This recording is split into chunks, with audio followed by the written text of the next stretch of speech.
साथियों, जय जिनेन्द्र, नमस्कार। समय सार नाटक में हम आगे बढ़ते जा रहे हैं और आज अपनी बात कहने के उपरांत कवि बनारसी दास आगे बता रहे हैं निश्चय और व्यवहार की बात।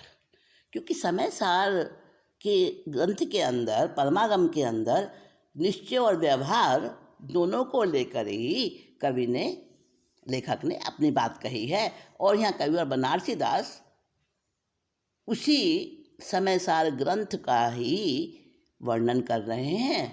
तो पहले निश्चय और व्यवहार दोनों नयों के बारे में समझा रहे हैं ताकि पढ़ने वालों को, सुनने वालों को उलझन ना हो। पहले कहा ना उलझन, हाँ तो उलझना नहीं, सुलझना है हमें। तो बता रहे हैं यहाँ पर कि समय सार में आपको दोनों रूप में देखने को मिलेंगे, निश्चय न्याय का भी और व्यवहार न्याय का भी। अब निश्चय न्याय व्यवहार न्याय क्या होता है, यही इस अगले सवैये में बताया जा रहा है। निहचय में रूप एक, व्यवहार में अनेक, यही न विरोध में जगत भर मायो है। जग के विवाद नसीबे को जिन आगम है, जामे स्यादवाद नाम लक्षण सुहायो है।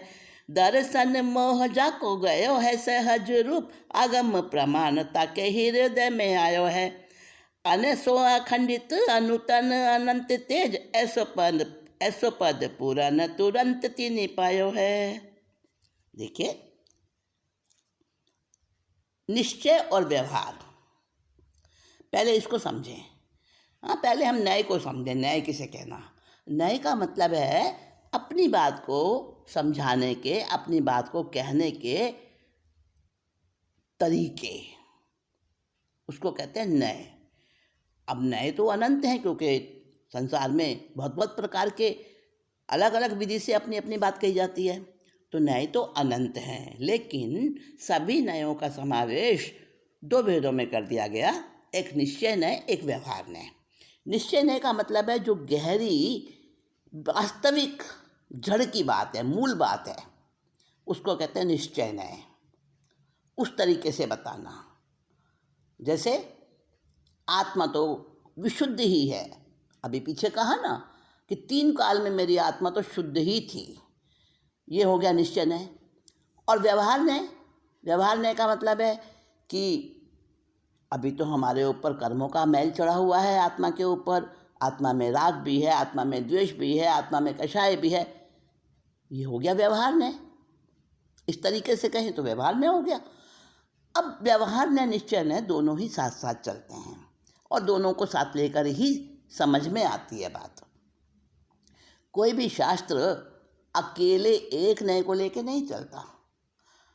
जैसे कोई भी बात हमें कहनी हो, किसी के बारे में कोई बात कर रहे हैं हम, तो उसका एक पक्ष ही बता पाएंगे एक बार में। ऐसा नहीं कि दूसरी सारी बातें खत्म हो गई, उसमें से दूसरे सारे गुण हैं ही नहीं, उपेक्षित नहीं कर दिए हमने। लेकिन सारे एक बार में कह नहीं सकते, ना इतनी जिह्वा की शक्ति है, ना इतनी भाषा की शक्ति है। तो तीर्थंकर भी नहीं कह सके, एक बार में एक ही बात कह पाता है कोई भी व्यक्ति।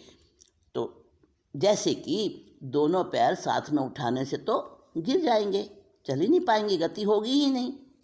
एक पैर आगे रहता है, एक पैर पीछे रहता है, ऐसे ही चलता है ना। तो जब हम निश्चय न्याय की बात करते हैं तो व्यवहार न्याय समाप्त नहीं हो जाता, विरोधी नहीं है एक दूसरे के, ये एक दूसरे के सहभागी हैं, सहकारी हैं, साथ साथ चलने वाले हैं, सहयात्री हैं, है ना।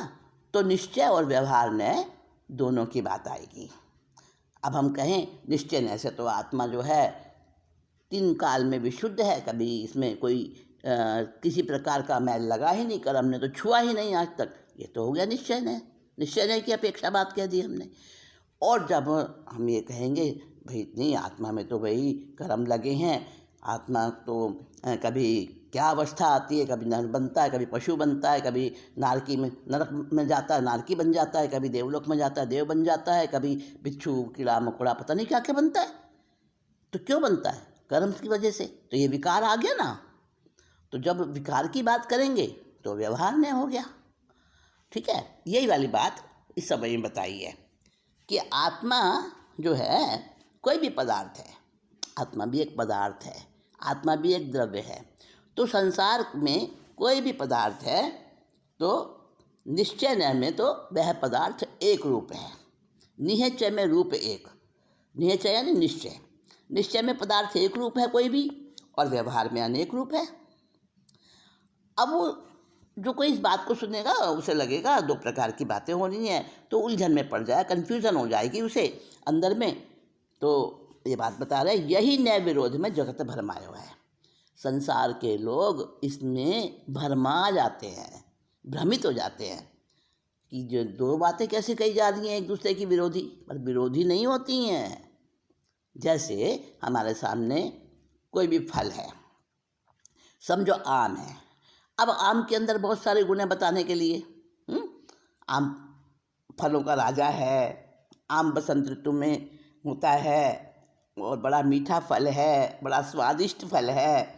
और आम का रंग कितना अच्छा है, आम की सुगंध कितनी अच्छी है, पका आम है ये या ये कच्चा आम है, बहुत सारी बातें। तो एक बार में एक ही बात बोली जाएगी, सारी एक साथ नहीं बोली जा सकती। तो ये नहीं कि उसके दूसरे गुण उसमें से चले गए। तो व्यवहार में तो कहा कि अनेक अनेक बातें हैं आम के अंदर, अनेक अनेक इसका परिचय है, अनेक बातें हैं, अनेक गुण हैं आम में। और निश्चय में क्या है, ये आम है। ठीक है ना।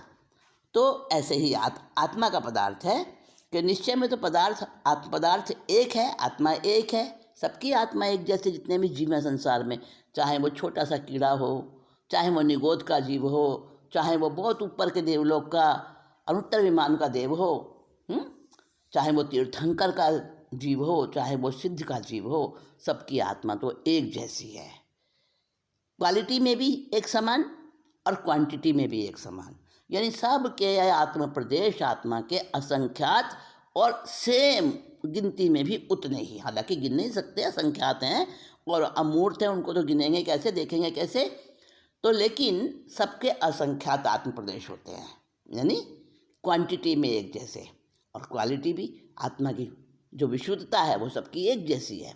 यानी जिस समय कोई अगर कीड़ा बना, कीड़े के पर्याय में आया, तो उसका द्रव्य आत्मद्रव्य तो उसी क्वालिटी का है, सेम क्वालिटी का है, जैसा तीर्थंकर का है, जैसा सिद्धों का है ना।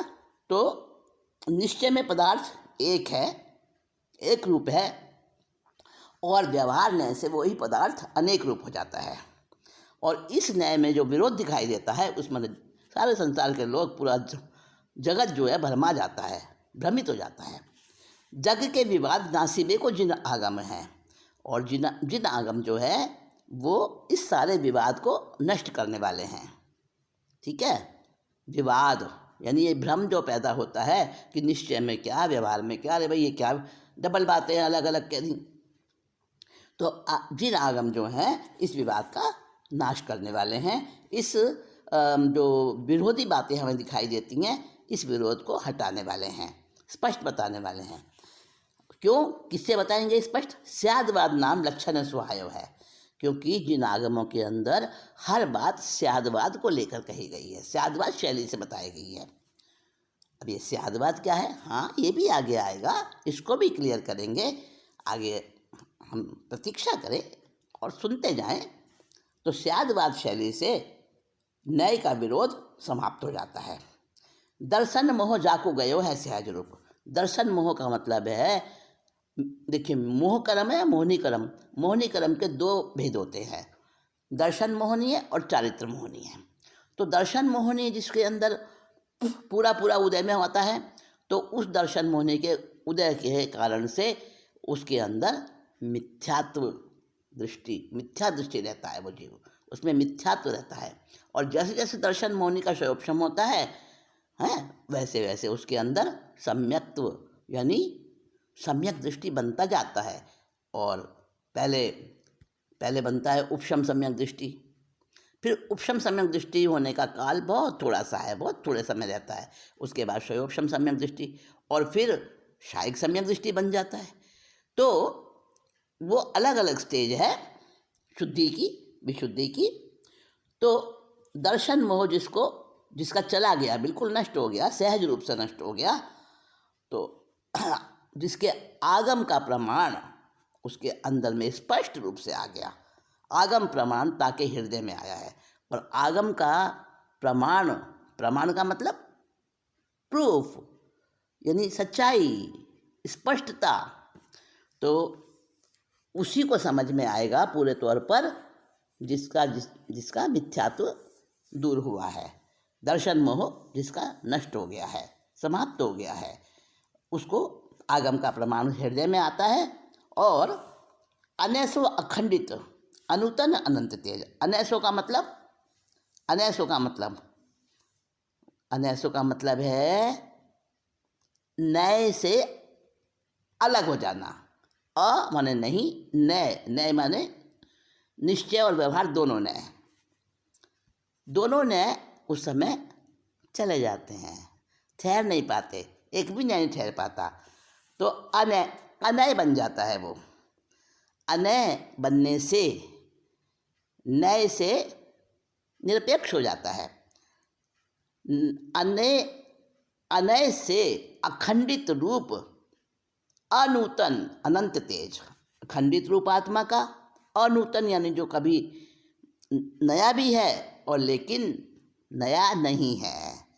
हमेशा से जो आत्मा के अंदर अनंत तेज है, आत्मा का अनंत चतुष्टय है, अनंत ज्ञान, अनंत दर्शन, अनंत वीर्य, अनंत सुख, वो सारा प्रकट हो जाता है। ऐसा पद पूर्ण तुरंत तिनि पायो है। और ऐसा पूर्ण पद यानी पूर्णता हो जाती है, पूर्णता हो जाती है, अनंत प्रकाशमान, अनादि, नित्य, और वो सारा मोक्ष का पद उसको प्राप्त हो जाता है। देखिए, नए को समझाने के बाद आगे क्या बता रहे हैं वो भी हम अगली बार